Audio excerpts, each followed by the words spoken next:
So there we are, live. I think Hello, so. When hello. I'm doing this stupid thing with my mouth, I just ate a piece of beef. So, hey Rebecca, hey Sue, Marsha, Alyssa, yay! Yeah, hello, Sue. And there's Rebecca. Hello, hello, friends. Hi, Marsha. Sweet. Okay. And since you know I don't have good vision, maybe you can read the questions. Can you see? Because I can't really see to read. Yeah. So this is a follow up to the oxalate video that I did. We did the other day. There was a recording, so there weren't like we could answer a few questions in the chat, but this is supposed to be give you the opportunity to ask more questions. If you ask a question, put a Q in front of it. We don't have many people watching now, but It'll make it a lot easier for us to pick them out. yeah. I had a lot of questions after that video. I mean, I've been answering questions all week since we posted that video, pretty much nonstop. So this is your chance to get your questions answered. So I'm gonna add the video to the To the chat. This notes. is the Okay. video. Yeah, this is the video that we originally had. Okay. I can actually Marsha read asked a this. Yeah. Mhm. question. So, Oh, would you explain the connection between milk cream and oxalate elimination? Actually, before you answer that, I talked to someone about that too, and like my understanding was dairy products help remove it, but then also cause the symptoms. And now you correct. can answer it because this was like one part of confusion where people really need more. Uh, Yes, there was a lot of confusion about that. Actually, that works great when you highlight the question. It gives it that contrast, and I can read it. So awesome. that's helpful. Okay, so great question, Marsha, because we get that so much. A lot of people, especially for us coaches, it's really important that we realize that the minute we get a person who says they cannot handle dairy, and they're stopping it because they have a lot of symptoms when they consume dairy, and they weren't dairy sensitive when they were little children. Especially if you ask them, have you been sensitive since you were a little child, are you lactose intolerant, etc., etc., and they go, no, no, this has been since I went keto, or since I went paleo, or it's been the last 5 years, or some, so the last 10 years, and they're like 40 and now they're sensitive to dairy. Huge red flag, because the chances are that person is actually oxalate toxic, and that's why now it's coming up like a milk sensitivity. So what happens with dairy? Dairy, just because it has calcium, it's not the proteins that are the issue. It's the calcium in the dairy. Hi, Dr. Barry. I'm so glad that Oh, you're cool, here. Dr. Berry. Yeah. So anyway, the point is, it's it's the calcium. Oxalate acid is very calcium loving, also iron loving, iodine loving, a lot of these minerals it attaches to, and calcium especially. So then when a person is to the point where they're extremely toxic with oxalates, and they consume dairy, especially if they've stopped it for a while, they consume dairy right away, they're going to have symptoms, because these oxalates are going to bind, especially if they've gone lion diet, if they've gone carnivore. Usually you'll hear the person say, I went carnivore, now I can't have dairy, um, because they're in an oxalate dumping phase. And the minute that they're moving these oxalates out of their body, through their bladder, through their skin, and whatsoever, whichever avenue, right away the calcium in the dairy is going to bind with them, and these crystals are going to come up. So then you'll get the kidney stones, or the rashes, or the crystals, and this produces symptoms like itchy throat, sinusitis, runny nose, things like that, gritty eyes. Usually it's upper respiratory or GERD like, congestion like symptoms. Sometimes people get diarrhea as well, but usually people can get diarrhea while dumping, even if not doing dairy. So that's not usually exclusive to dairy, but the upper respiratory type symptoms are typical of oxalic acid binding with calcium. So yes, so using a little bit of dairy while doing a carnivore diet or a lion diet is actually helpful, because it might soften the irritation and damage. It might feel uncomfortable, but at the same time, it's reducing the damaging effects, and it's preserving your own calcium from your bones. Because if you're in an active dumping phase and you are not intaking any calcium, these acids are going to go looking for the calcium in your blood, in your bones, and you're going to then show up with calcium deficiencies or osteopenia or something, because you're not doing dairy for a long time and you're actively dumping these oxalic acids, these oxalates, and they are leaching the calcium from your body. So either consume it or lose your own.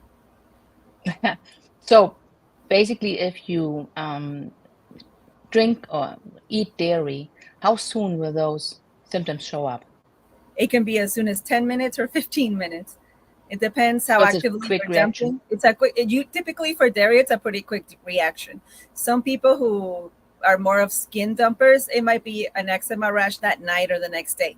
But for the most part, milk reactions, when we're talking about it's an oxalate thing, it's typically within 10, 15 minutes, 20 minutes, 30 minutes, pretty quickly that the person starts, or they wake up with swollen eyes that are irritated and or swollen nostrils and congestion and that type of thing. It's pretty quick usually. And that's why people think, oh, it's the dairy. It's not the oxalates, it's the dairy, because I drink milk and within 10 minutes I have a reaction, so it's got to be the dairy.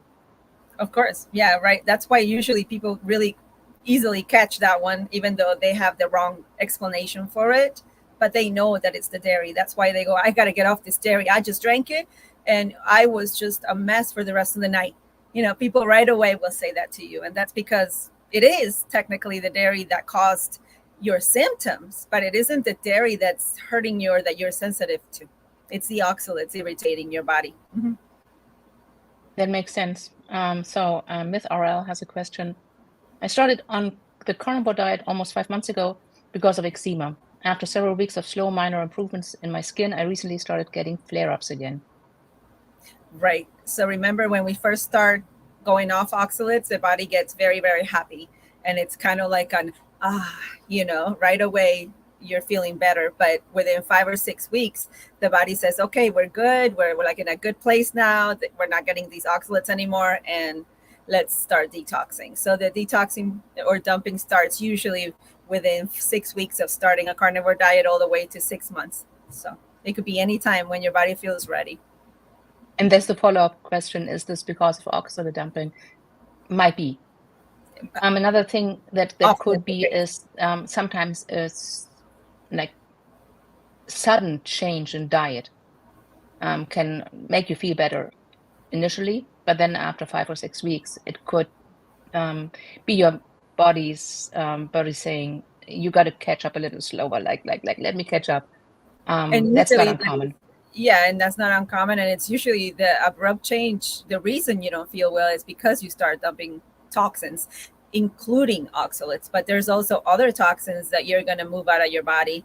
Medications you've taken in the past. Remember that fat, usually toxins get stored in your fat. If you're moving fat within 6-7 weeks, you've lost some weight, you're releasing some of these toxins.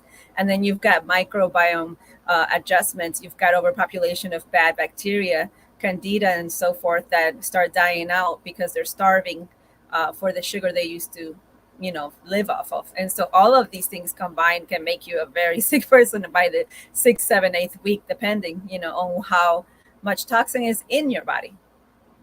It's often a reaction to SIBO yogurt too, that when you take it, you have this dying off of from bacteria, and that can create incredible symptoms, like bad symptoms. So Coach Marsha, by the way, Coach Marsha, Coach Paola, and myself, we are all coaches in the Dr. Berry community, and we just love it there. We'd love to see you there. Anyone who wants to join, I'm sure Roxana is going to put the link in the bottom of, on the notes in this video, and come. If you want to talk to us more, then that's where you can find us. It is actually in the link of, I'm going to put it on the screen too. First, the question from Marsha. UTI from oxalate dumping? Yes, 9 out of 10 times. If you've got all of these things, if it's an isolated thing, obviously, but look at the whole picture. If you've gone carnivore If you've got oxalate dumping symptoms, if you've got, if you've removed all sugars and oxalates from your diet and all of a sudden you have a UTI, then, put two and two together, then in that scenario, 9 out of 10 times, it's not really a UTI. It's actually oxalate dumping, because that's one of the most common avenues is through the urine, obviously, because we clear most oxalates through the urine, through the kidneys.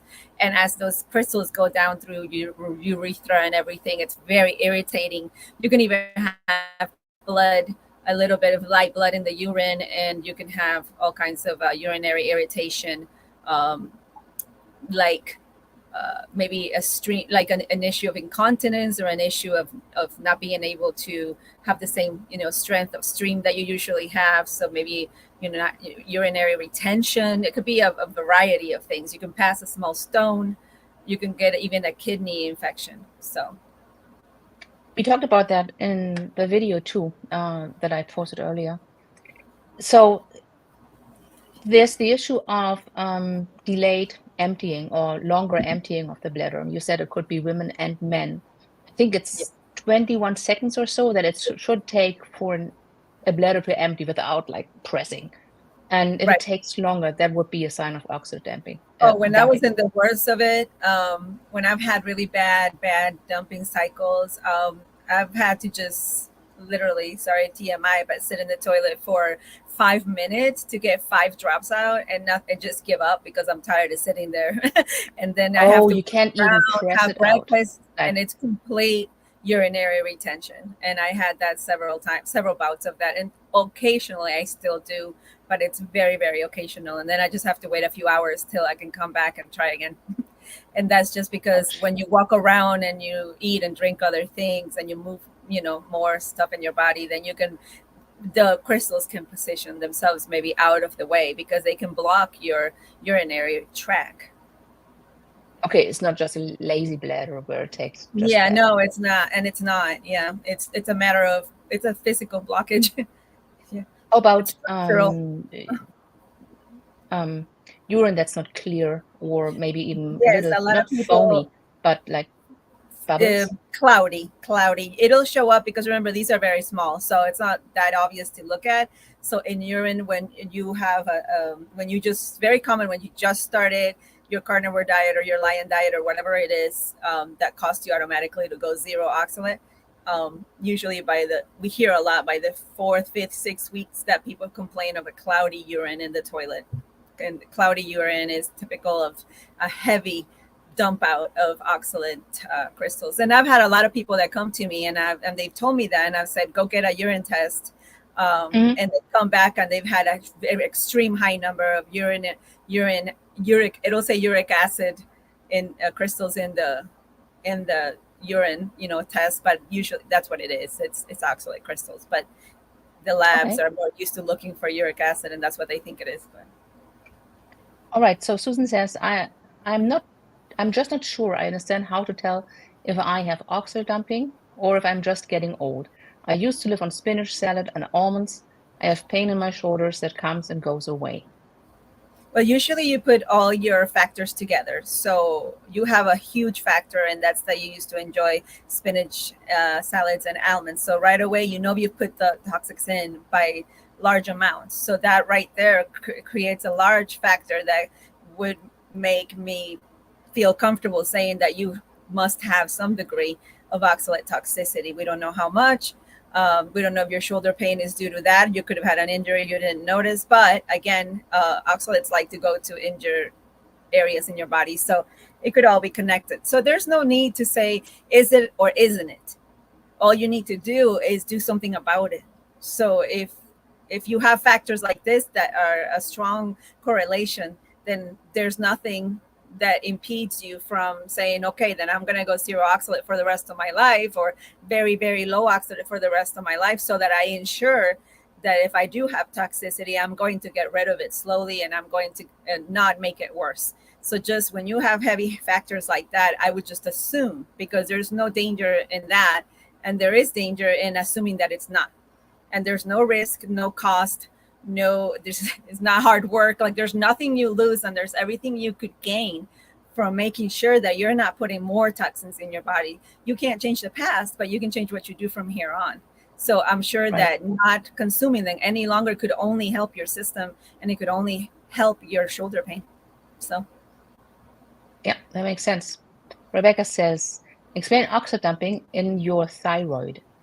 okay. So for the thyroid, what happens is that, again, like we said with the calcium. So with the calcium, the oxalate loves the calcium, and then that typically likes to dump out through the mucous membranes in the nose, the throat, the eyes, and also kidney stones, etc. Plaque in your teeth. That's the route for calcium. Now, oxalates also love iodine. They love their iodine loving as well, and all the iodine usually travels to your thyroid. So when it goes to when they bind, they travel to the thyroid and deposit themselves there. I had an ultrasound of my thyroid because of my hyperthyroidism, and the results, all of them were negative as far as I don't have nodules, I don't have goiters, I don't have any of those things. But in my report, it said that I had heavy, like scar tissue, and that I was very I don't know how I should say, but porous. My whole thyroid is completely porous, they said, and heavily scarred. And so this makes sense because I probably have a multitude of oxalate crystals that are all in that tissue. And that showed up in my ultrasound. So highly porous. All right. So also saying hi to Rebecca and to Mitzi, Hello, two more Mitzi. coaches from the Dr. Berry community. And so I also wanted to add the issue is when you take supplementation of iodine, then and you're in an active dumping phase and you're very, very oxalate toxic, then these oxalates are going to bind with the iodine you're taking and shoot it straight to your thyroid, and that's where the damage comes. So you're sending them there more so than they would have already gone on their own, which was what happened to me, and that's a dangerous situation. So anybody like that, I would definitely say be careful if you have any kind of thyroid condition or you suspect you have high oxalate toxicity in your body. All right. All right. Lori says, my husband has been having bladder stones and his fingernails are getting very misshaped with odd film behind the nails. Doctor thinks it's oxalates. What do you think? Suggestion. Thanks. And I'm going to add on to that. My fingernails are kind of odd too. Like, I don't know if you can see this, but probably not. It's it's ridges. It's vertical ridges, not horizontal, but vertical ridges. That can also be thyroid. We could be looking at two separate things here. We could be, I mean, hers, she said that his nails have an odd film behind the nail. Now that could be definitely, because that could be oxalates trying to get out, but they're trapped by the nail. Now ridges or dents could be often a sign of thyroid issues. Also could be a low ferritin. If the person has low ferritin or anemia, it could be that too. But the bladder stones, almost definitely, but again, you need to look at your husband's history. Did he consume a lot of oxalates, recently or in the last few years? Did he use a lot of antibiotics, etc.? Is there something that, and also people think, but I don't like any vegetables. I didn't grow up, I don't even eat vegetables. Yet when you ask more into their diet, they have a lot of chai tea, a lot of black tea. They drink black tea daily, or they eat chocolate daily. So it's not a matter of just, or they eat nuts, and it has nothing to do with whether they eat vegetables or not. Some of the highest oxalate content, plants are not per se your asparagus or your green looking vegetable. Yes, spinach and chard, but the rest of them are all either a spice, a nut, or a drink, or a chocolate. So that's why when people often they're quick to jump, because people react like, Roxana, they overreact to this whole concept as if it was the hardest thing or the most dangerous thing or the most difficult thing. They overreact due to probably addictions or due to fear or guilt. So one thing I usually get right away as a reaction that's very impulsive: I don't even like vegetables. I don't eat any vegetables. And it's like, whoa, let's look at your diet, Oh, but I eat a whole thing of peanut butter like every day, and tahini, and, and I drink chocolate milk or chocolate protein shakes day in and day out. And I drink black tea every single day by the gallons. So you really have to look into the diet more carefully, because there could be 3-4 little culprits that are the whole thing. And you just get rid of 2 or 3 things and your health improves like tenfold. It's not that hard, and also it can be not so obvious that you are over consuming. I skipped a question here. Okay. Mitchell said, how are blueberries for oxalates? Low. Blueberries are low, but they're high in carbs. So so it's easy to just keep the carbs down and the oxalates really low if you're just having a small serving. I always say like a fourth cup a day, or like 10, 15 blueberries at most, and you should be totally fine. Actually, Right. that's my berry of choice. So Well, Dr. I'm Berry going is to, my berry of choice, but after Dr. Berry, then berries are my berry of choice. yeah, so I was going to put up the banner again for the PhD Perfect. community. Speaking In the of PhD Dr. community, the coaches and Dr. Berry do lives on Zoom. So it can be an interactive Zoom where you can actually talk to Dr. Berry and ask questions and Yeah. get direct feedback. Like then the coaches do lives, we do book clubs, all sorts of stuff. It's a fun tribe community. Yes, we have a Right. lot of fun over there. Oh yeah. So Mary says, is this only when you go carnivore, or can this happen as well with keto? Since going back on keto, I've had some pimples on my inner thighs and skin blockages on my chest. I think it happens especially on keto because you start eating all these almond treats, the Yeah, spinach, like all usually the staples that's in keto. right. That's what happens on keto is usually not dumping. What happens on keto is reactions, because you overconsume it so much that your body is reacting to the oxalates. People who never had any before they went keto usually do okay for a while, but people who were already kind of toxic, at least they were eating other things, but then they go keto and they double up on their oxalates or triple up, and then they become so toxic that they start having reactions. There could be a scenario where somebody was, let's say, vegan and they went keto, and it is going to be a substantial reduction. And then you could have a small dumping, a light dumping going keto from vegan. But if you're going from SAD to keto, there's usually not a reaction right away. It's more the people who are usually, which is a huge majority of us, people who have already been diet conscious and who have tried every diet and who have been vegetarian, vegan, paleo, blah, blah, blah. And those are the people who are most at risk for being oxalate toxic. They've tried to eat well for so long, they've completely poisoned themselves. Then they go keto and then they just jump off the cliff, because then their oxalate consumption sometimes triples. Those are the I people that are. remember that when I started keto, so I'm a sugar addict, textbook sugar addict, and I ate chocolate. It was like an almond cake, 1 minute cupcake, I remember chocolate, the microwave cupcakes. almonds, eggs, and butter, and it was delicious, topped with cream. But I ate that every day because I needed something to replace my sugar A bridge addiction food, or right? the sugary treats. Yeah. So yeah, and then the spinach, of course, because spinach was great. And I could actually, when I ate spinach, I could feel it on my teeth. I had this not like a film, but more like almost if I put sandpaper on my teeth. It was Irritation. weird.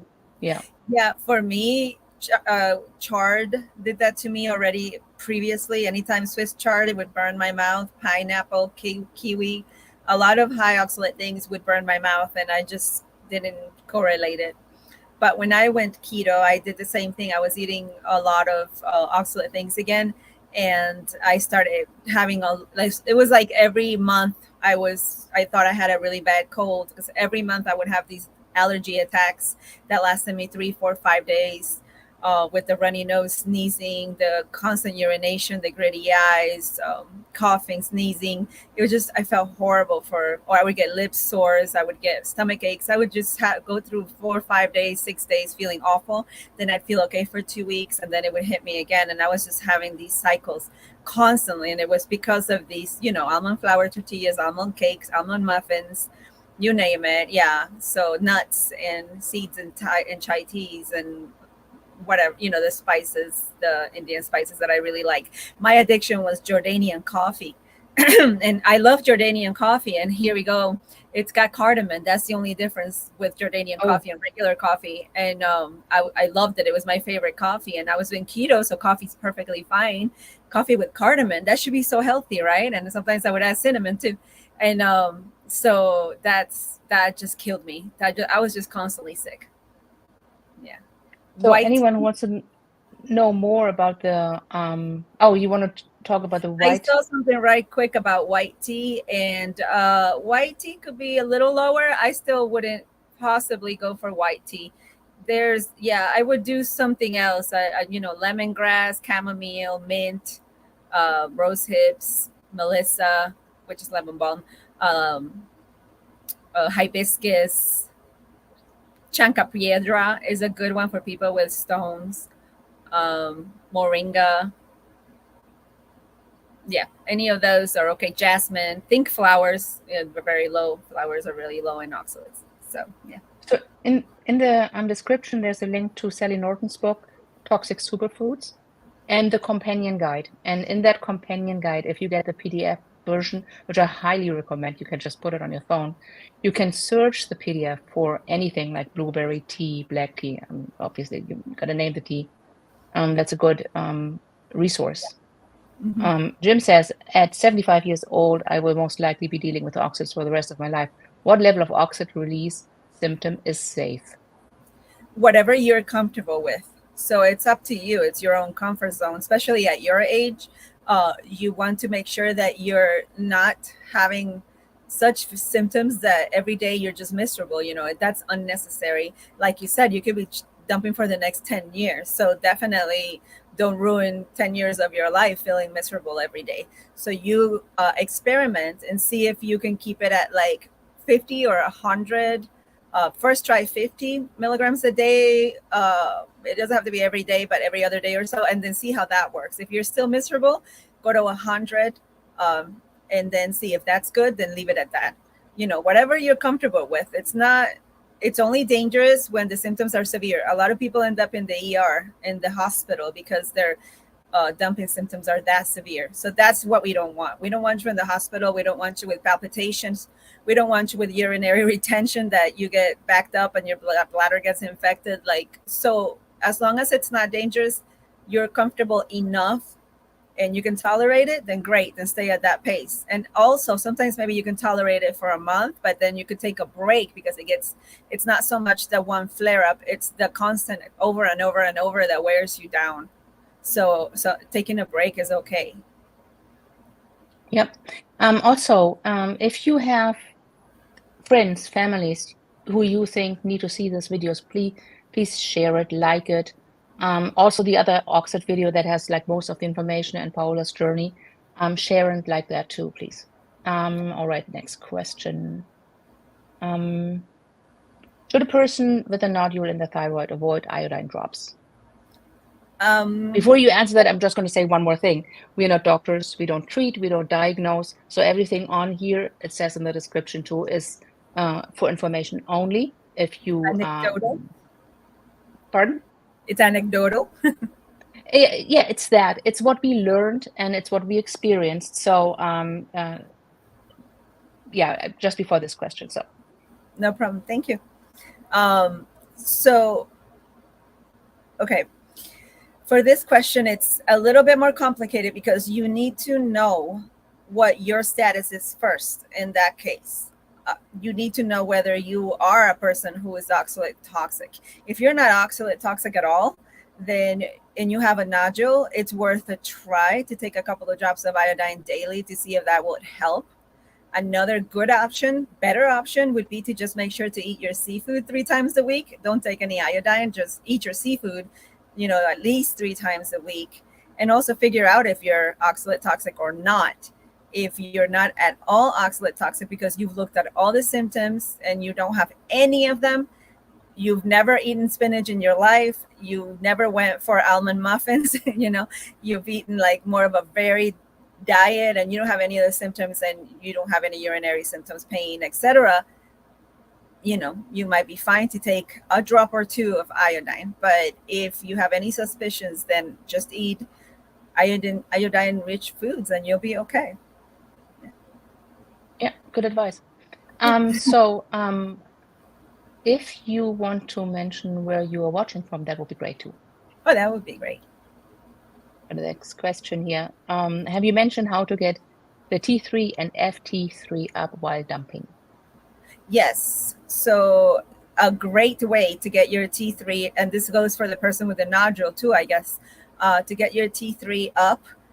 Your free T3 is usually what we're interested in seeing, because if that's, at a good level, the chances are the total T3 is gonna be okay too. So anyway, good way for you to do it is to, first of all, not eat goitrogenic vegetables. That would be broccoli, Brussels sprouts, cauliflower. If you want to find a list of goitrogenic vegetables, look it up on Google, and it'll be a bunch of images, and you can. It's not a huge list. It's maybe 9, 10 vegetables that you would want to stay away from.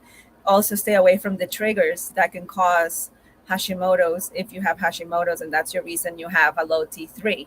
And those triggers could be fluoride, mercury, plastics. So look at your environment as well. And then thirdly, if you have hypothyroidism and your T3 is very low, you could definitely try myo-inositol. Myo-inositol is a supplement. It's just a B vitamin. It's actually B8, and that is extremely good at increasing T3. Extremely good, especially if you get the chiral and myo-inositol combo, and take that starting, slowly, and then increasing as you feel well on it. And that will bring up your T3 quickly with minimal risks. There's a lot of articles and studies online to show how good it is for that and how risk-free, like low side effect it is. Now, the problem is only if you actually have hyperthyroidism, but then you wouldn't be looking to increase your T3. So that's why the only advice I have, do not take inositol if you have a hyperthyroid, because it can throw you into a thyroid storm. It already did me. So I Yeah, can attest to it increasing my T3 incredibly within 5 days. So I know how potent it is for that. And so for people who have hyperthyroidism and have low T3, it's fabulous. And it won't affect your dumping. It won't affect anything else. It's fine. It's a B vitamin and it's safe to take. So that's my advice. awesome. Lauren says, how do you best support the body during oxalate dumping? Okay. The best way to support yourselves during that time, number one, lemon and water. Half a lemon is enough. If you're, like, let's say, diabetic and you don't want to increase your, sugars too much, half a lemon is enough, and water daily. If you're not diabetic, go for the full lemon every day. If you want to, you can also use true lemon packets, which are 0 sugars, and that's even better. You can have 3 or 4 of those daily in water. That helps. Potassium citrate. Make sure that your electrolytes are the citrate form. I like mixtures that have potassium citrate, magnesium citrate, and calcium citrate. Again, you're getting a little bit of that calcium that's going to help to preserve your own calcium. So, and using all of that together is very helpful to protect yourself. And also, I would add now, from personal experience, personally, I would warn against using iodine in supplement form. Just eat your iodine. Also, avoid vitamin C. Vitamin C in supplement form is not a good idea. It triggers more oxalate dumping. It triggers endogenous creation of oxalates. So even if you're not eating them, if you're an endogenous creator, you could be making them, because we do make some in our own body. You'll make more and you'll have more problems. So avoid any large doses of vitamin C in supplement form. Anything under like 50 is okay. Just don't go above that. And people say that vitamin C is water soluble, so it's safe and don't worry. Too much, you just pee it out. But with oxalates, it's a real problem. It's a real problem. It's the same with iodine. I know that for a typical person, they can just pee out iodine and it's not a problem. For a normal person, they can just pee out vitamin C and it might not be a problem, although that can create endogenous creation of oxalates. So that could be a problem. But these things really can be a problem for people like us. And there's a lot of us, unfortunately, nowadays. We used to be rare. We're not rare anymore. Every day I get 5-10 people telling me the same thing, the same symptoms. They're suffering from the same things. And we're not that rare anymore. And so we need to be But- really careful with these mega doses of vitamin C. Yeah, you got to put 2 and 2 together. For most people, they have all these symptoms, but they never know to put them together and that this is about oxalates. A lot of them don't seem to go together. That's why I'm pretty good with my intuition, and yet they just are so random that they don't seem to fit together, and they seem to fit other things. And so it's very, very hard to catch if you don't know what you're looking for. Yep. So, Yeah. Bobby says, is white tea okay? I read it is low in fluoride since the leaves are pig young. Yeah, we answered that one already. I answered it on the side, remember? Yeah. So yeah, I remember. I thought like, You're like, that's familiar. And yeah, no, we'd probably stay away from white tea. I mean, you could have a little bit of it. It's not as bad as black tea. Yeah. Phyllis, hey Phyllis. Then I've heard doctors say that mouth sores are always herpes. Is it really oxalate dumping? Yeah, they're not. That's what they told me all the time. That because of that is why I had them. And I mean, yeah, sometimes, and it is part of that. But it seems that it's shingles are also that, and then people don't realize that herpes as well can be, and also oxalate dumping, because what happens is that it triggers this immune response. So it's not that the lip sore comes out because of oxalates or there are oxalates on your lip. That's not. It's a trigger of your immune system. And if you have that herpes virus in your body, when you have an immune flare up, then that's how you react. So obviously a person who doesn't have that happen to them often isn't going to react with a lip sore. But people who do have that herpes virus in them, and when they do have an immune attack, so to speak, in any way, then that would be one of their responses. So that's why for you fellas, when you do have an oxalate dumping flare up or phase or cycle, whatever you want to call it, that would be one of your symptoms, because that's how your immune system reacts. Other people have histamine reactions, and their immune system reacts by having histamine attacks. So it's an immune system reaction. And for me, that's a reaction I get. It used to be one of my most common ones, as well as the urinary issues, was that right away I would get a lip sore. So I was going from lip sore to lip sore. It takes like 2 weeks to really get rid of a lip sore. By the time you get rid of like the scar and everything, and then I would be without for 2 weeks and then get another one. So every month, half the month, I had a lip sore. It was unbelievable. And this was for a few years. And when I stopped dumping, so it's been about 2 years since I've got one, or a year and a half. And it's just not happening anymore. What a coincidence. So, yeah, it can be any autoimmune issue then. It can be thyroid, it can be inflammatory arthritis, which what I'm dealing with. And what I was dealing with, my thyroiditis, or hyperthyroidism, whatever you want to call it, Graves, whatever you want to call it, it was an autoimmune condition for me. And that's why, because it flares up your autoimmune conditions. And so that was all caused by my sudden and large oxalate detoxing that I did too violently and too quickly and too heavily. And because I wasn't aware that that was a problem. I'm the kind of person that, nips things at the bud. So I was like, oh, oxalates are the problem? They're gone, Yeah, They're right. gone now. So, and I just pummeled through, I can tolerate a lot of symptoms. So I didn't know that, I was damaging my thyroid while thinking I can do this. And yeah, so I think people should think twice now. They should. So I see people from Tennessee, Kentucky, Panama. Wow. North Carolina, From Panama. Carolina, Oh, Sue's from Panama. Sacramento. Sacramento. Sue is probably the one from Panama. Oh, ribeye. Yep. Lisa saw a ribeye, so she's probably just left us now, because she was like, ribeye. Bye, Teresa. Would a bolt? Okay, Biggie says, can you put a show note for the B8 vitamin mentioned? Yes, I will. After this live, Paola and I will make a list of supplements that we talked about, and then put them in the show notes. That would be awesome. I think that would be really helpful. Oh, she's here. She says, I thought you saw the ribeye and you were like, see ya. Phyllis says, Paola, you told me to take inositol. I cannot pronounce it. Inositol. Inositol, yeah. Inositol. Okay, in the morning, so as not to cause insomnia. Yeah, so that's one thing I want to warn about. That's a good point that Phyllis brings up. Often people take inositol at night because it's supposed to help people sleep. But for me, it caused me insomnia and for my daughter as well. But then again, we're probably on the hyper side of thyroid issues. And so that might be why it did that to me. And that was a sign that it was starting to increase my T3 too much. So if you're a hypothyroid person, you probably won't have a problem. But if the inositol, I love Phyllis because Phyllis is game for me to try things for me. So when I first told her that, I wasn't aware that how quickly it can raise T3. So I was warning her about taking it at night, but now I realize with more experience that for most hypothyroid people, it's probably going to be fine. They probably might sleep better, but just try it at night. And if it's not good and you can't sleep, then take it in the morning.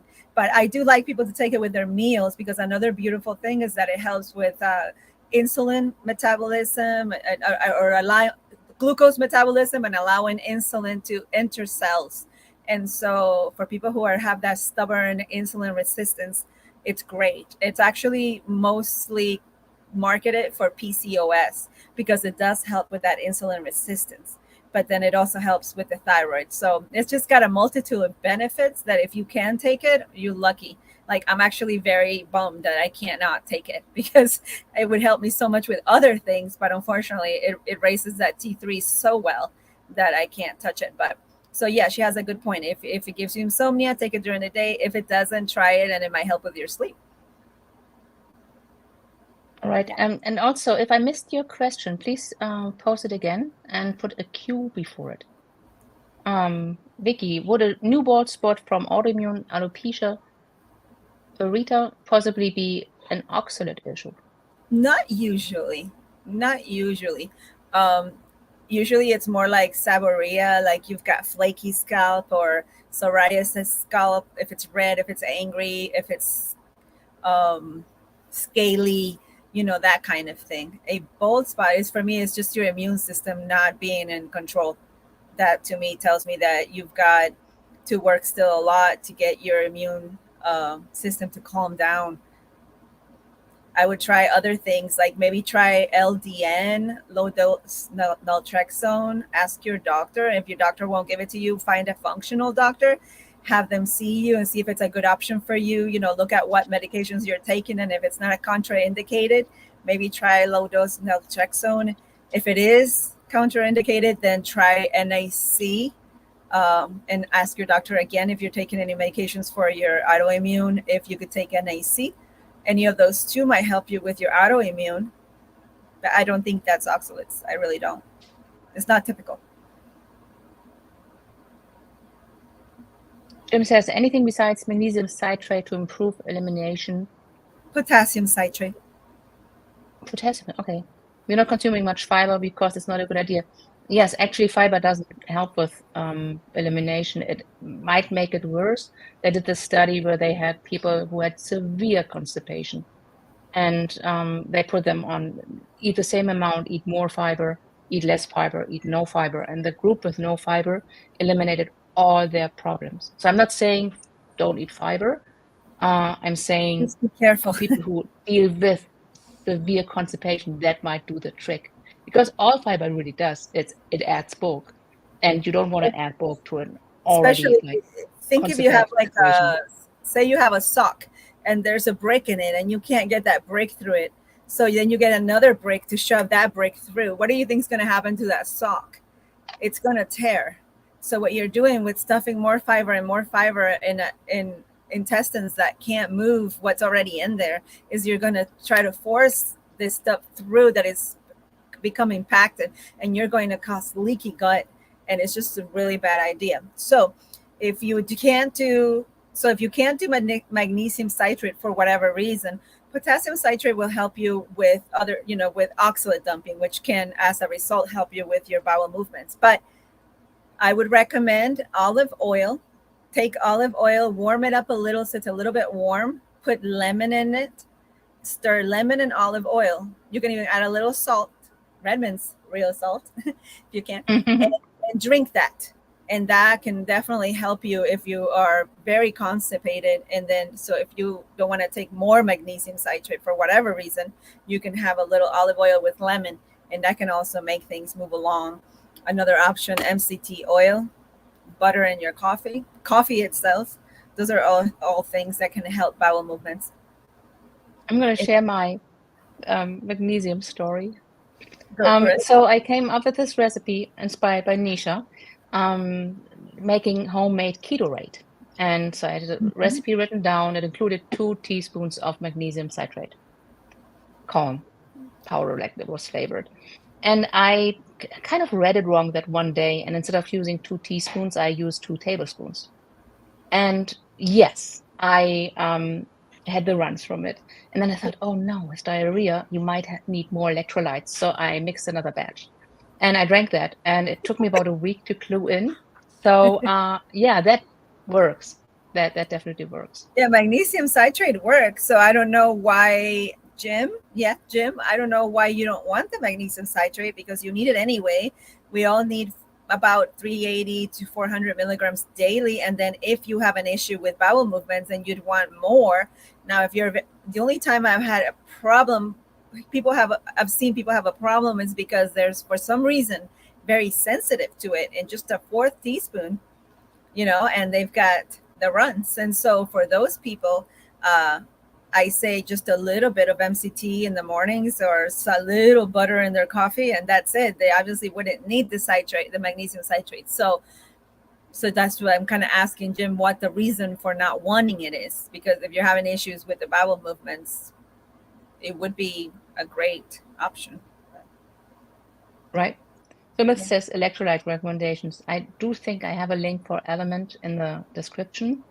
It's a referral link. That means anyone who orders it for the first time, they send or give me a free box.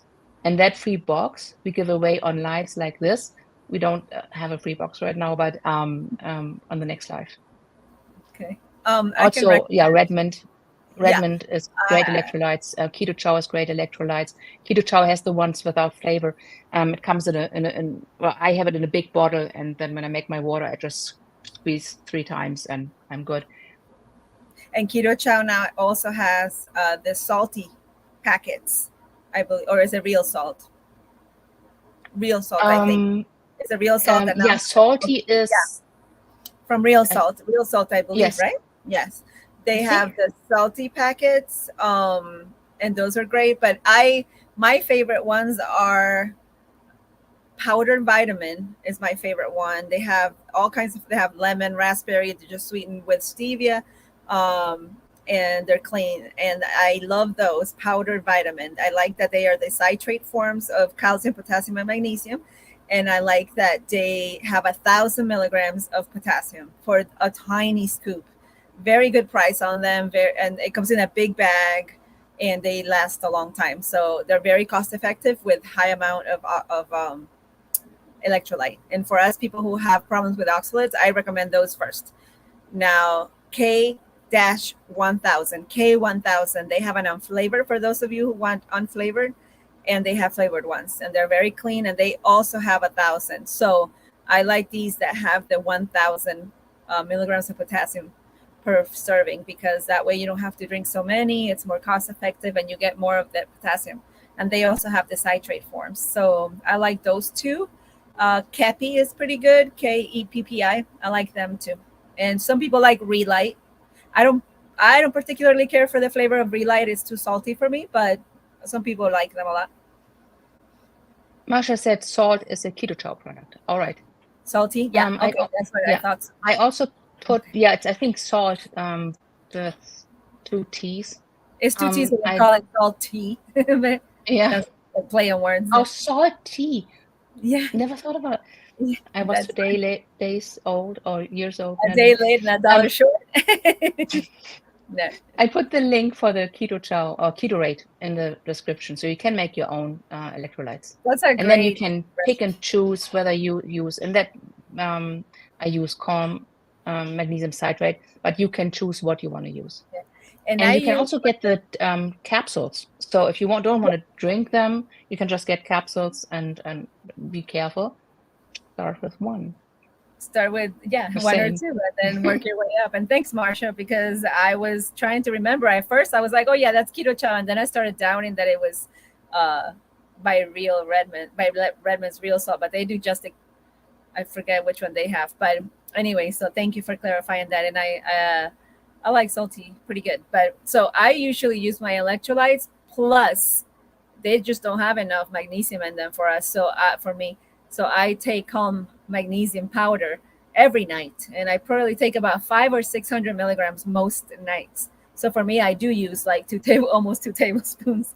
That's what I normally use, and that doesn't do anything to me. So everybody's different, and you just have to try the doses on yourself. Like Dr. Berry says, just start increasing slowly until you've gone too far, and then back it up, and then you'll find your dose.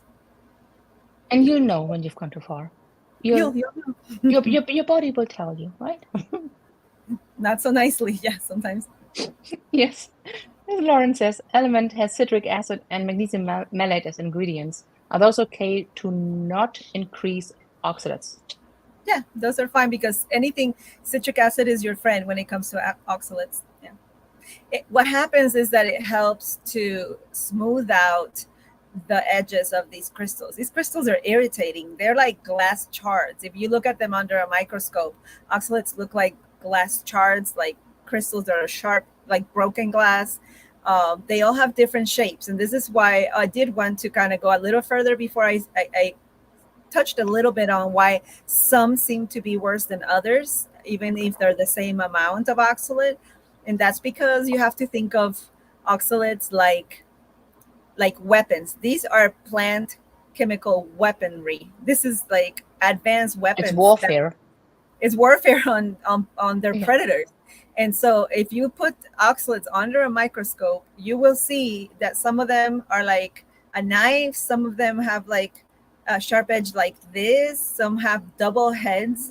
So some are extremely irritating because their shapes are more dangerous, more high level, weaponry. And so that's why when you take the citric acids, the lemon, the citrate forms of minerals, this all blunts these weapons and breaks up stones and makes them more smooth. And then as they go out of your body, they irritate your bladder less. So this is why it's important. So Marsha just said that she is going to leave to do her book club. That starts on the hour, so in like 7 minutes. It's in the PhD community, and the book club discussion. It's Marsha. First day. No. It's Iodine, why you need it and why you cannot live without it. The petition, just in case you're in the community and want to join that book club. It starts. You want to run over there and check out her live. Yeah, and we are gonna finish on time, so you don't miss this and you don't miss Marsha's book club. Bye, Marsha. And Teresa's saying that she's so thankful that the oxalate dumping in her eyes finally stopped. Oh, that's great, Teresa. She really suffered with that badly. Some people are extreme eye dumpers, and I have to say that some of the most painful stuff. Yeah, really painful. So here's the link again for the PhD community in case you want to join and be part of the book club. Yes. So my question for myself, and I also have another question there from Bobby. Question for myself. I'm not now on the lion diet. So when I'm dumping oxalates, how do I supplement calcium? Obviously, I'm not taking calcium supplements because they go to the wrong parts in the body. Right. But I'm not getting much calcium from meat. I'm not eating eggs. What do I do on the lion diet to increase the calcium? That's or why would it be even advisable to use element citrus, for example, that has... Right, you don't want to do that. So, I mean, I would, but if you want to be clean lion diet, this is why I don't recommend lion diet without sardines. I recommend that people who do a lion diet do it with sardines or anchovies or some sort of small fish with bones, so that you can get you can eat every day, right? Yeah, you can eat them every day, sardines. And so sardines are a great option. If the person doing a lion diet usually is somebody who, is very reactive. So if they have a reaction to canned fish, then I suggest you go to an Oriental market and find frozen anchovies and frozen sardines, because they will be whole, but you'd have to cook them yourself, but at least then you would remove that whole histamine issue. But if you can tolerate canned sardines and anchovies, then I would definitely add that to the lion diet, because that would make it so you get calcium and iodine all in one. And I feel like if you do the lion diet for a short amount of time, it's okay. But if you're going to do it for much longer, like 3 to 6 months, then I would say definitely add your sardines or anchovies to that. That's the plan. I'm now in 5.5 weeks with incredible results, like walking the stairs without knee pain, and the flare actually subsiding without on its own. intervention. On its own. It's still there. But Right. usually I would now be at a spot where I would be in so much pain that I say, tomorrow I'm going to start cortisone. And Right. I'm way past that point and not even close to wanting to take something. So that's And I amazing. want to, and that kind of leads me, I'll try to do it as quickly as possible since we don't have a lot of time left. But I do want to let people know that you're not going to stop dumping abruptly. It's not like today I'm dumping and tomorrow I'm done dumping. That's not how it works. This detoxing phase, your body knows that it can't detox so much that it makes you so sick that it's going to kill you.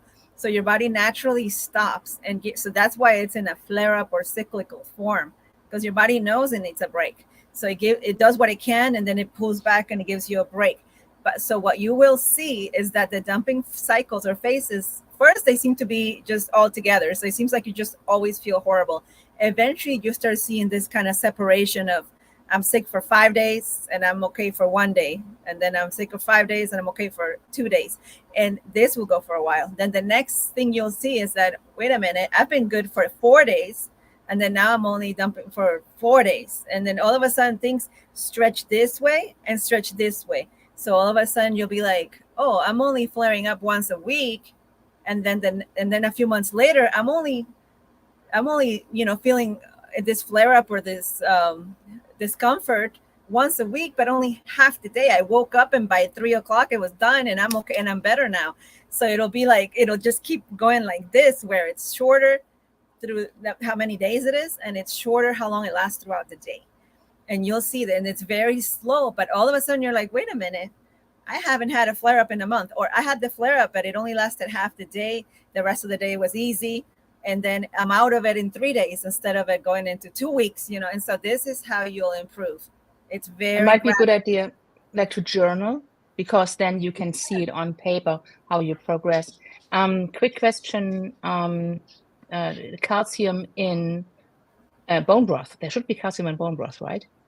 Yes, and collagen, and this can trigger people with oxalate problems. It can just trigger because it does have a lot of calcium, so it causes, and a collagen. Both of them cause oxalate dumping. So all right, yeah, but it's a good way to get calcium on a lion diet. Unless you feel horrible. So, and then it can also cause histamine reactions. The collagen does, and the calcium can cause dumping. So bone broth can make you feel really sick. So if you feel really quick here, Bobby, I noticed citrate aches cause achy joints. Could that be dumping oxalates? I've been using another form of magnesium instead. Okay. Usually not, unless it has something in it that's causing you to dump more. Usually it helps you feel better. Yeah. So maybe we gotta end. But we gotta end now. So subscribe, like, share it with your friends, because this information is vital. It needs to get out to few people know. And yes. I'm gonna end the stream. Thanks for joining. Thanks for joining, and thank you, Paola, for coming on. No problem. Thank you for having me. Bye-bye. Okay, bye.